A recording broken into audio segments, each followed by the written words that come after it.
is a catheter. This is a catheter. 014 goes over an 014, any 014 wire. This is itself an 014 guide wire with electric leads in it that give you pressure. Okay, this is a solid core wire, so they can actually do intervention over this if they would like to. So they would just disconnect from the connector end, which I'll show you what that is, and then they can just load their devices over it. They can actually, at the end of the case, wipe the end of the wire dry and reconnect it into a post-PCI IFR as well. So this can be used for before, during, and after PCI in different capacities. Okay, so let's start with actually the system. Now, we did get you guys set up with work list and archiving when I was here last time. So unless something changed,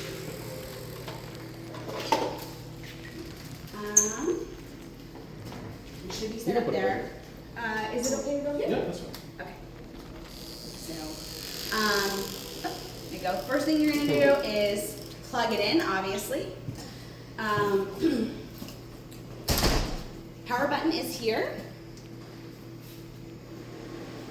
This here is a touch screen, as is this. This is the table side monitor. This actually can come off. There is a lever here that you can squeeze and it will lift off, and this is the same kind of glass that you have for all the other things that hang on your table. I do want to just caution you guys that this is a very heavy glass screen, that even though there is this protector on the outside, it doesn't protect it very much. So if this falls, it will probably break, and they do not typically cover this when it is dropped. So they will not replace it without some sort of payment typically.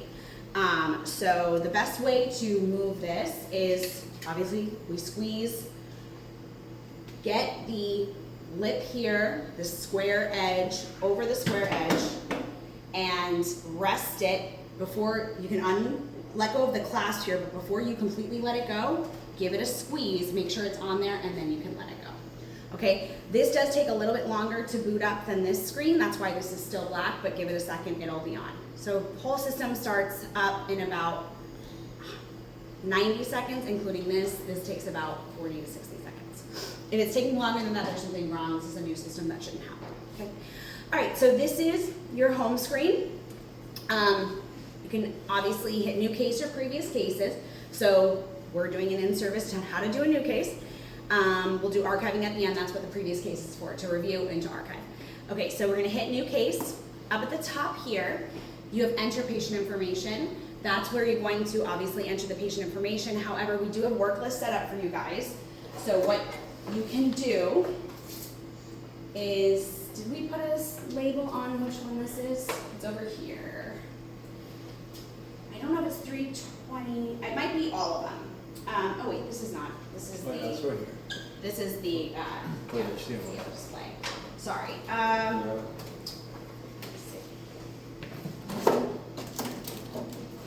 Okay, so we need your Cat 5 cable. There was one. Best bet is to just leave it in the wall or attach the machine. If you guys don't have one, I have extras at my house. What do you need? It's a Cat 5 cable. It's like an old telephone jack cable. Yeah, I know what you're talking about. Javier, remember that drawer that we have over there? Do you need it? Because here it's, everything's... Yeah, so it's not connected to your network right here, so this is probably just old that it loaded. Can you see the dates are from Can you go check to 2005. see if we have an old Cat 5 cable over there? And that, If I remember correctly, it worked whether we connected it to the top or the bottom. I think whoever was your PACS manager set up, or your IT manager set up so we could connect to either, and it would let us pull the work list. But if you're not sure what work list is, which you guys probably are, it just pulls the patient information from your patient data, and so you don't have to manually enter it. You could manually enter it, but sometimes when you manually enter it and you go to archive them, they kind of get lost in the cloud because they don't match up one-to-one, and so they make their own file.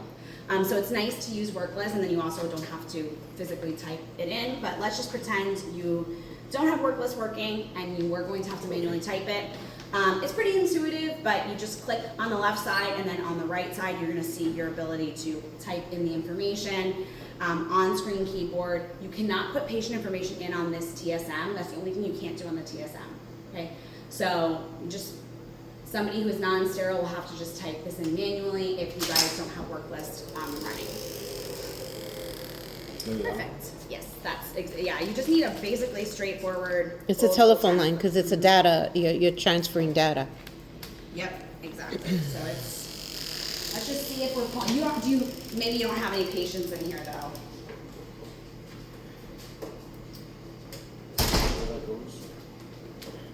Into the wall. I think it works in either, if I remember correctly.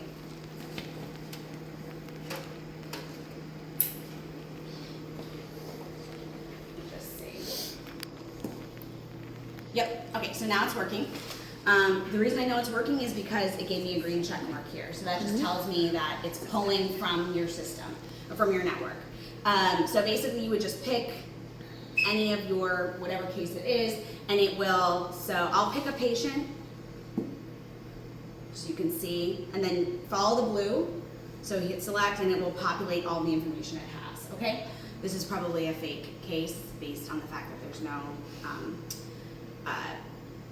other information besides the very top here. Maybe it's not, but patient ID is 25, so probably. So anyway, if that is wrong, just hit clear patient info. It will clear and you can start over. If you do want to manually type it, like I said before, you just click on the left side and then your ability to type it in will populate on the right. Just keep going all the way down until you're done. Hit save and close, and then you will go to your main screen. So this is your main case menu. This is where you can pick IFR, FFR, or IVUS. IFR and FFR is together because it's the same wire, it's the same setup, it's just, you could pick the IFR button or the FFR button, basically. IVUS will be for your intravascular ultrasound, and it will recognize which catheter you put in right away, so you don't have to pick any special button. It's just going to be record. Okay, so I do have my demos over here, so I'm going to go ahead and plug in the IFR FFR part.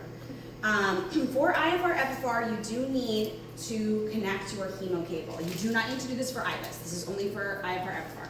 And do you remember why I need to connect this? What this gives me? Arterial pressure? Yeah. PA, AO pressure, exactly. So the patient's AO. So if you don't have this connected, you only have one waveform, and that'll be the wire waveform. So if you're ever doing a case and this is not connected, then you would not be able to complete IFR FFR. So on the back here, you have your ECG aortic input. Okay, this is right now brand new cable, so it spins and works exactly as it's supposed to. Sometimes these get contrast on them and they don't spin well. Right now, it's pretty easy to connect because this spins. So basically what you do is you hold it by this blue end and you rotate the inside until you feel it is pushable. And then that's going to allow the inside twin axe to slide forward, and then the silver fastener on the outside, you just turn to the right, and that's how you connect the cable. The problem is when these get some contrast on them, this doesn't spin anymore, so you have to like line it up perfectly. Just heads up, if it's ever really hard to plug in, that's probably why. We don't have to do it right now, but eventually I'd like you guys to practice plugging this in because it does take a little bit of practice, okay? So again, just rest it on the outside of the peninsula there, and then just spin it until it lets you push forward and then clasp to the right. Okay, this right here is for your video feed. So the physician can absolutely move the TSM onto the bedside rail, and they can run the case from there. They put the sterile drape right over it, and they don't a lot of the times need to see it on their large monitor. But some physicians don't like that. They want to be able to see it on their large monitor. So this allows you to input the video feed onto your large screen monitor. This right here? Mm-hmm. Okay, pretty easy. This is a really easy connection, HDMI. And then typically, whatever your X-ray controls are, will have, do you guys know what this is called? So it's basically like if you ever plugged in an Xbox or something, you gotta go to HDMI 2. So you plug this in, it's only gonna pop up if you hit the input that it's on, right? So. It's probably there.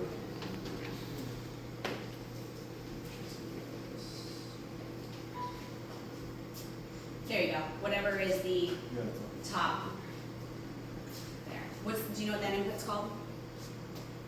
Well, you just connect it here. To one of the. IVUS one. It's called IVUS. Oh, okay. There we go. That's pretty easy.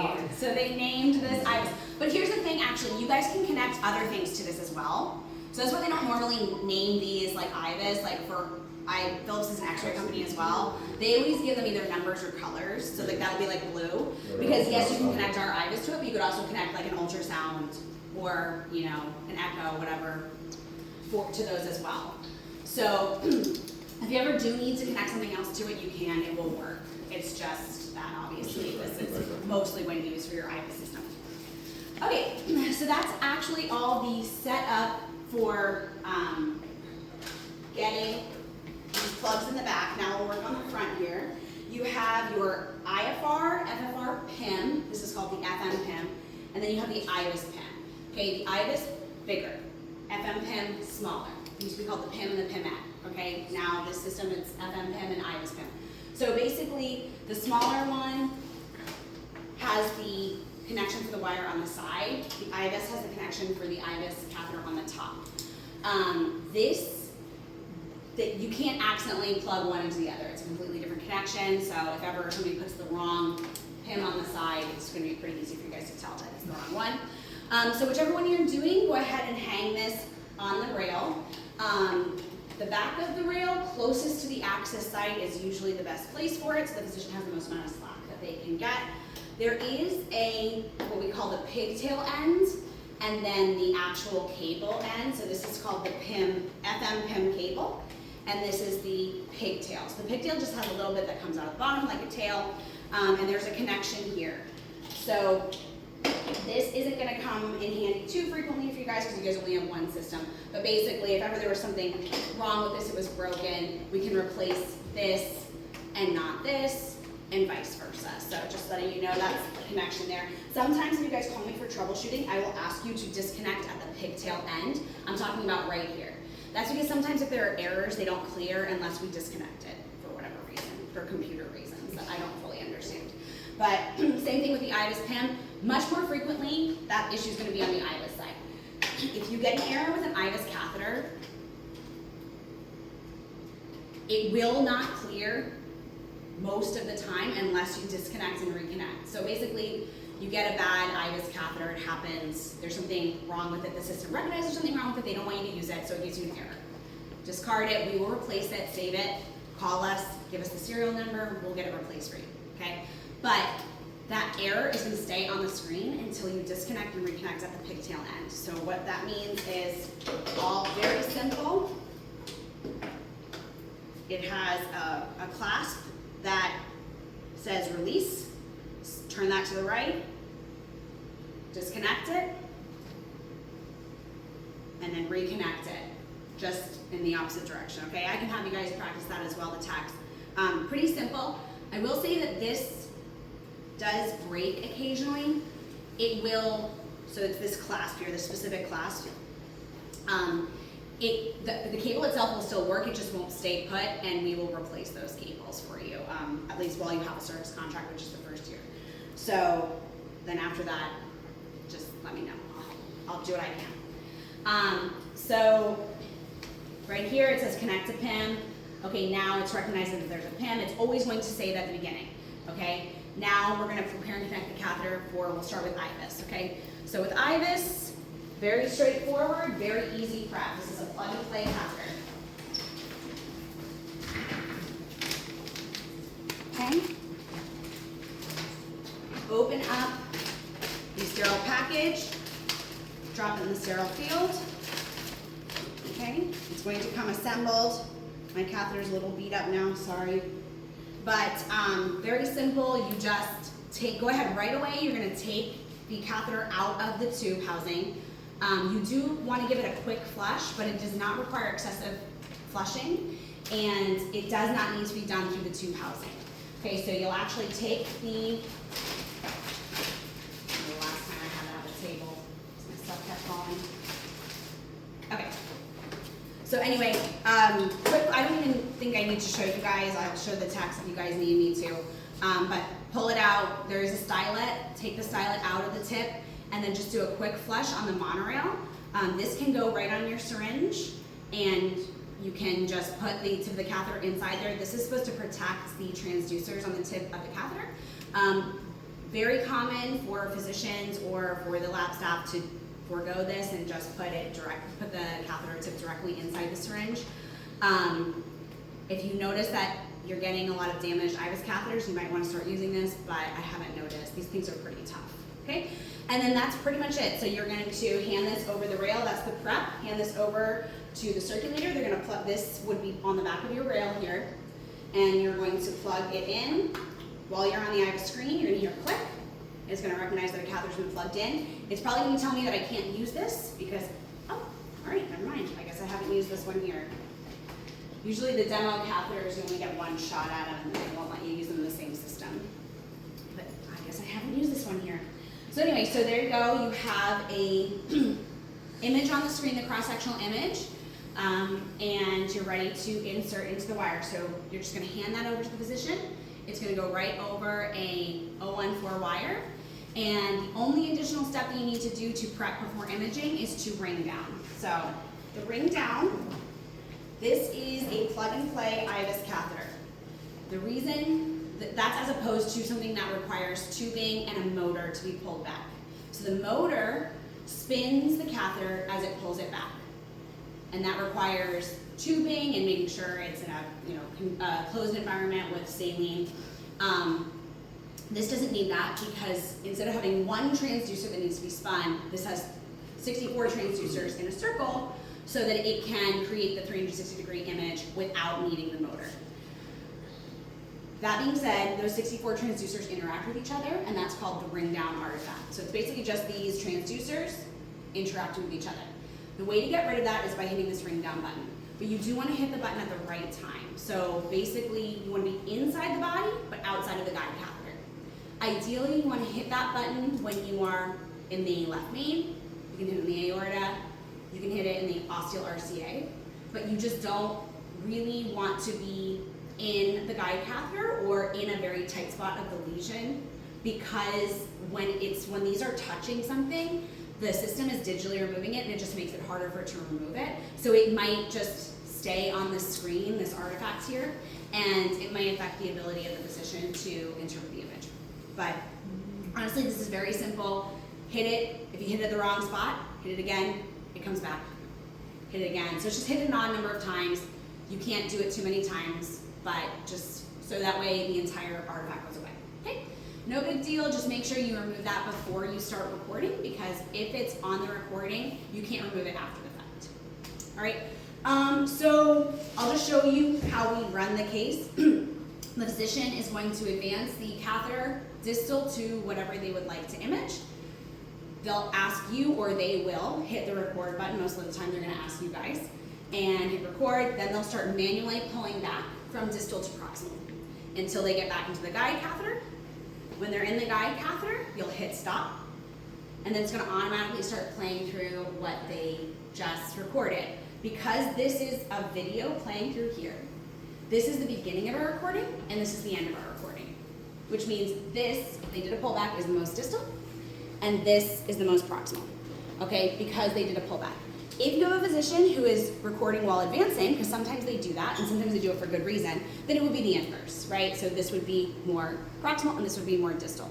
But the reason they are doing an advancement is usually a special reason, typically. So rule of thumb, just assume that this is going to be more distal, and this is going to be more proximal, okay? There are graticules on here which tell you if they want to eyeball it, because sometimes these doctors are trying to go real fast, get it out, get in, get out. They may not actually have you do a measurement, because they can eyeball it with these orange dots here, and they can show you right here. It shows you how far apart they are. So with the Eagle Eye Platinum and the PVO-14, they're going to be 1 millimeter apart, but like the PVO-35, they're going to be 5 millimeters apart. So if they're eyeballing it, they're just counting how many graticules there are. So it's 1 millimeter? These are 1 millimeter, and this is your key here, right? So if you were using a PVO of 3.5, this would be 5. Oh. Yeah, because it's a much bigger vessel. Right. Okay, just letting you know, while they're pulling back live, as you're pulling back, you can do a bookmark. You can also add bookmarks after the fact. We can do measurements, to do the measurements. And I do have a sheet that explains to you guys step by step. I guess it's not in here. I wonder if it's in the office there because I'm almost positive I brought you guys the measurement instructions. But anyway, I have a sheet that tells you exactly how to do the measurements. But basically you just activate which one you'd like. So if you want to do a diameter, you hit the diameter button. Diameter is a line segment. You do not have to drag, you just drop through two ends of your line segment. Okay, so obviously there's nothing on here, but I'll pull up a previous case so you guys can take a look at what it looks like. You're gonna drop one end of your line segment and drop the other end, and that's it. Okay, you can do up to 4 on your screen. Okay, typically they're gonna do the minimum and maximum diameter of the lumen, minimum and maximum diameter of the vessel. Or they'll do 1, 2, mid-plaque to mid-plaque. Okay, so you'll do a minimum, mid-plaque to mid-plaque, maximum mid-plaque to mid-plaque. Completely up to the physician. I just want to let you guys know what they're looking for. If something is wrong, it's very easy to get rid of it. You just hit the X. It's very intuitive, okay? If you want to do an area measurement, you can do the dots or the draw. I personally don't like draw because that is when you drag the dots. You're just going to activate your dots and you're going to make the shape of the vessel. So you don't have to draw 100 dots. It's however many dots you need to make the shape of the vessel. So this is giving you an area measurement. So instead of a line segment, it's giving you a circle, basically, or circle-ish, because not every vessel in lumen is going to be a perfect circle, right? So basically, if you were going to make a perfect circle, you really only need 4 dots. So 12 o'clock, 3 o'clock, 6 o'clock, 9 o'clock. Hit done, it'll make your circle, okay? If it's wrong, or if you need to adjust it, click on the green line. It'll turn into a dotted line. Now, again, you don't have to drag, just drop a new dot. Drop a new dot to where you need it to be fixed, okay? Hit done. You can do 2 area measurements on the same screen, and that's going to give you, typically when you're doing that, you're going to do a lumen area and a vessel area, and it's going to give you the plaque burden, okay? So now, I'm going to make, let's say, the vessel measurement. This is a huge vessel. So, let's say this is not shapen perfectly circular. Instead of 12, 3, 6, 9, I'll add extra dots to make the regular shape, okay? Again, if it's wrong, click, adjust, hit done, okay? Always follow the blue. This right here in the middle is your plaque burden. Rule of thumb, and this is something else I'll give you, is a worksheet that explains the evidence-based algorithm for using IVUS for optimal PCI. And one of the things they're looking for is they don't want to land their stent in a heavy plaque burden. So heavy is considered anything above 50%.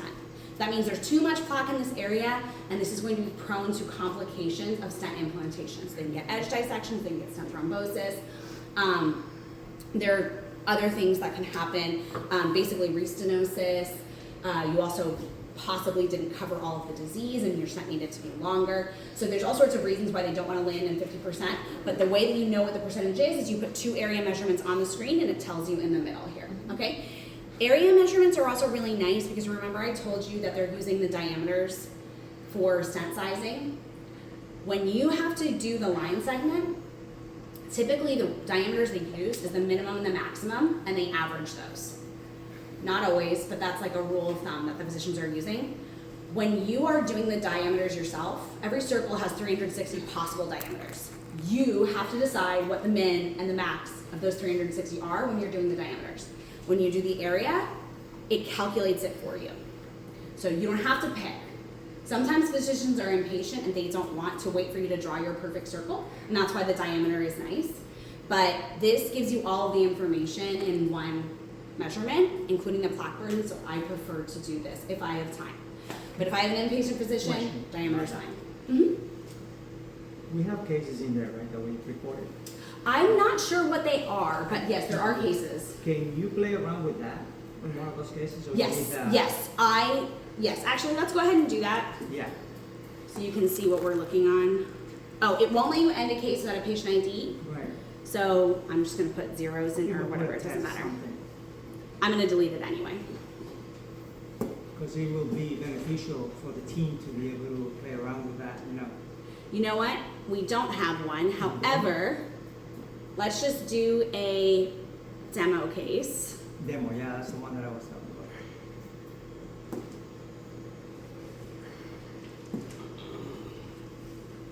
about. Okay, and unfortunately this is a peripheral demo case. Here, let me do this. Let me do the rotational. This is not, you guys don't have a rotational IVUS here. But this is more similar to what you guys are gonna be looking at. This is rotational IVUS. It's gonna look a little different, but at least it'll give you a coronary vessel for us to image. Do you know what you're looking at there? Stent. Yep.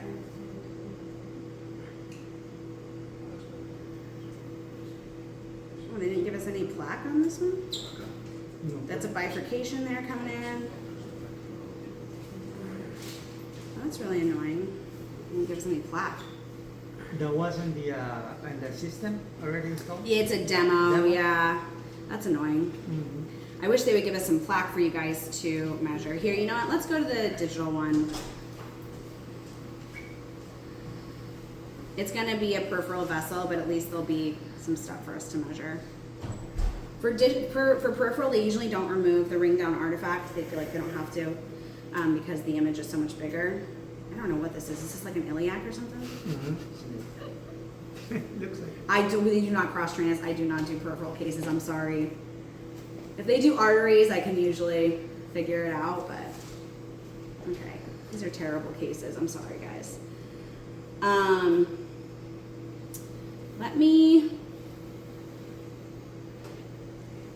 I swear, I wonder if they're in there. I had given you guys some resources. I think, was that what The we image printed and then we interpretation guide. laminated them? There's an image interpretation guide. Well, you guys are gonna be here, right? I can just run Yeah. over to FedEx right here and print that stuff out and Oh, bring it okay. back. Yeah, we're gonna be. Yeah. Okay, let me do that. So, because I have image interpretation guides, I have the printed and laminated, and then I